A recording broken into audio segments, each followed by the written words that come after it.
Un hombre de mediana edad, traje amarillo con azul, una pistola en la mano y una expresión de no saber muy bien qué está haciendo ahí. Esto no es un boceto descartado ni una parodia, es la portada oficial con la que Mega Man se presentó en Norteamérica en 1987. Adentro del cartucho no había ningún hombre, había un niño robot japonés, sin pistola, sin traje amarillo, sin arrugas. O sea, nadie en Capcom parecía tener claro lo que estaba vendiendo, y sin embargo, casi 40 años después, este personaje sigue de pie. Porque la historia de Mega Man no es la historia de una franquicia exitosa, es la historia de un personaje que sobrevivió a las decisiones de su propia empresa. 2 veces lo dieron por muerto, 2 veces volvió, y en 2027 lo va a intentar otra vez. Empecemos por el dato que descoloca a todo el mundo. El hombre al que le atribuimos Mega Man probablemente no lo creó. Keiji Inafune. Él entró a Capcom siendo muy joven y terminó siendo la cara pública de la saga durante 20 años. Pero en aquel primer Rockman su trabajo fue de artista, o sea, limpiar sprites, diseñar personajes, ilustrar, no era quien decidía qué era el juego. El diseñador principal, el que definió la estructura, las reglas y la identidad del juego, se llamaba Akira Kitamura. Y la idea central, la que hace que Mega Man sea Mega Man, es suya. Derrotas a un jefe, te quedas con su arma, y esa arma es la debilidad exacta de otro jefe. La inspiración fue piedra, papel o tijera. Un juego de niños convertido en sistema de progresión. Toda la saga se construyó encima de esa idea. Esto no le quita mérito a Inafune. Le dio rostro a la franquicia. Diseñó a media galería de personajes y peleó por ella dentro de Capcom durante décadas. Pero el crédito de la idea original tiene otro nombre, y ese nombre casi nunca aparece. ¿Por qué Mega Man es azul? No por simbolismo, por hardware. Nintendo manejaba una paleta de colores limitada y de todos los colores disponibles, el azul era el que tenía más variaciones de tono. Más tonos significan más sombreado y más sombreado significa que un sprite de 16 píxeles se lee como un personaje y no como una mancha. El icono visual más reconocible de Capcom nació de un problema de paleta. El nombre japonés de Mega Man es Rock. Su hermana se llama Roll. Rock and Roll. El personaje que en América conocimos como Proto Man en Japón se llama Blues, su rival se llama Bass y su perro robot Treble. Todo el elenco es vocabulario musical. Dr. Light no construyó un ejército de robots, construyó un grupo. Y ya que estamos en música, bueno, todo el soundtrack del primer juego, esas melodías que llevas 40 años tarareando, las compuso una sola persona. Se llama Manami Matsumae. El equipo era tan pequeño que además de la música tuvo que hacer los efectos de sonido. El disparo, el salto, el sonido de la muerte, todo. Le pagaron su sueldo y ya, sin regalías, sin crédito destacado y durante décadas prácticamente sin reconocimiento. Ahora el dato que casi nadie cuenta. Mega Man fracasó. El primer juego no vendió lo que Capcom esperaba, no fue un éxito y de hecho la compañía no tenía ninguna intención de hacer una secuela. El equipo la hizo de todas formas. Trabajaron en Mega Man 2 encima de sus proyectos asignados en horas que no les correspondían sin ser la prioridad de nadie. O sea, les daban pizzas.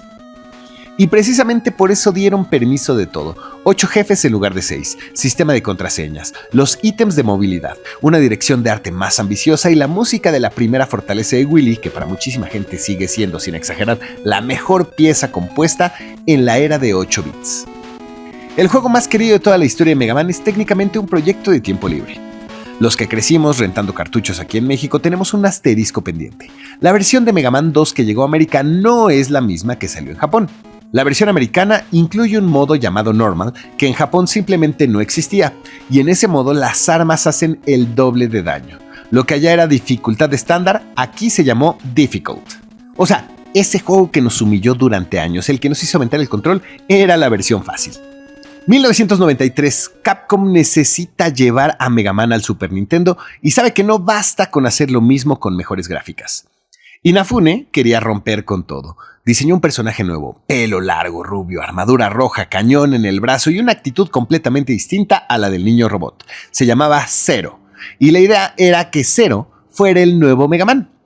Lo que pasa es que no se atrevió. Pensó que el público no iba a aceptar un reemplazo tan radical del personaje que ya conocía. Así que diseñó a un intermediario, o sea, alguien reconocible como Mega Man, pero más duro, más capaz, más serio, y lo llamó X. Zero se quedó como un personaje secundario y el secundario terminó comiéndose la franquicia. Saga propia, 6 juegos y para muchísima gente, el mejor personaje que ha producido esta serie. El favorito de la era moderna de Mega Man existe porque a su creador le dio miedo su propia idea.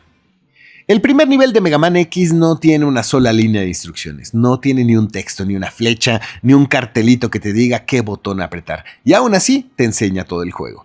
Te pone un muro justo a la altura correcta para que descubras solo lo que puedes escalar. Te pone enemigos que te obligan a usar el dash antes de que sepas que existe el dash.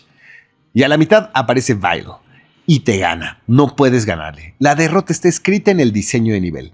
Entonces llega Zero, te salva y en esos 30 segundos el juego te acaba de contar toda la relación entre los dos personajes, sin una sola palabra.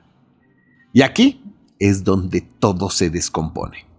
Durante los 2000 Capcom multiplicó la franquicia, Battle Network, la saga Zero, ZX, Star Force, Legends, cada una con su propio universo, su propia continuidad, su propio Mega Man y su propio público.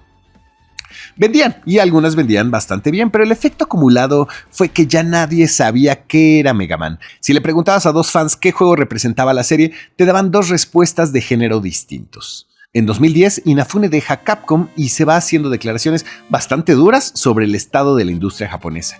Y entonces viene el periodo que la comunidad no ha perdonado. Capcom cancela Mega Man Universe. Después cancela Mega Man Legends 3. Y Legends 3 duele distinto por una razón muy específica. Capcom había abierto algo llamado Dev Room, un espacio donde los fans ponían sus diseños, votaban personajes y participaban directamente en el desarrollo del juego. No estaban esperando el juego, lo estaban construyendo. Los invitaron a la cocina y luego en 2011 cerraron el restaurante. De eso, silencio, años sin una entrega principal. La franquicia reducida a colecciones, cameos y algún personaje invitado. El robot azul estaba oficialmente funado, muerto. En 2013, Inafune reaparece con una promesa. Si Capcom no quiere Mega Man, él va a ser a su sucesor espiritual y lo va a financiar la gente. La campaña de Kickstarter recaudó más de $3.800.000. En ese momento fue una de las historias más celebradas del crowdfunding en videojuegos, los fans rescatando a un ícono por encima de la empresa que lo abandonó. Después vinieron los retrasos, uno tras otro, recompensas que no llegaban, comunicación errática y un tráiler promocional con una línea tan desafortunada que se convirtió en meme antes de que el juego saliera. Salió en 2016 y la recepción fue demoledora. No era un desastre absoluto, era algo peor, era mediocre. Y lo verdaderamente grave no fue que Mighty No. 9 saliera mal. Fue lo que demostró que ni siquiera el hombre que había sido la cara de Mega Man durante 20 años podía recuperar lo que Mega Man fue. Ese fue el segundo funeral, y a diferencia del primero, este lo pagaron los fans de su bolsillo. Y entonces Capcom hizo lo único que le faltaba por hacer, escuchar. Mega Man 11 en 2018 no intentó reinventar nada. Volvió a la fórmula clásica con un arte nuevo y una sola idea propia, y se convirtió en el juego más vendido de la historia de la serie. Diciembre de 2025, The Game Awards, Capcom anuncia Mega Man Dual Override, la 12ª entrega principal para 2027. Y 2027 no es una fecha cualquiera, es el 40 aniversario de la franquicia. Capcom ya se lo dijo a sus inversionistas con todas sus letras. Quiere hacer crecer la marca, llevarla a una audiencia más amplia y expandirla hacia merchandising.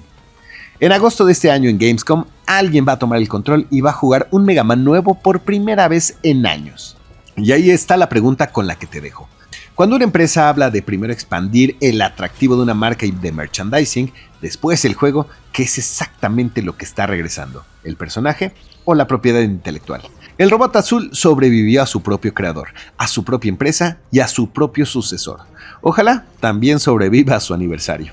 Si creciste con este personaje, dime en los comentarios cuál fue tu primer Mega Man y en qué jefe te quedaste atorado, porque todos lo hicimos. Y si quieres que cubramos el gameplay de Dual Override cuando salga en Gamescom, ya sabes qué botón apretar. Soy Javier Rodríguez, gracias por seguirnos en Zero Control, estamos en contacto.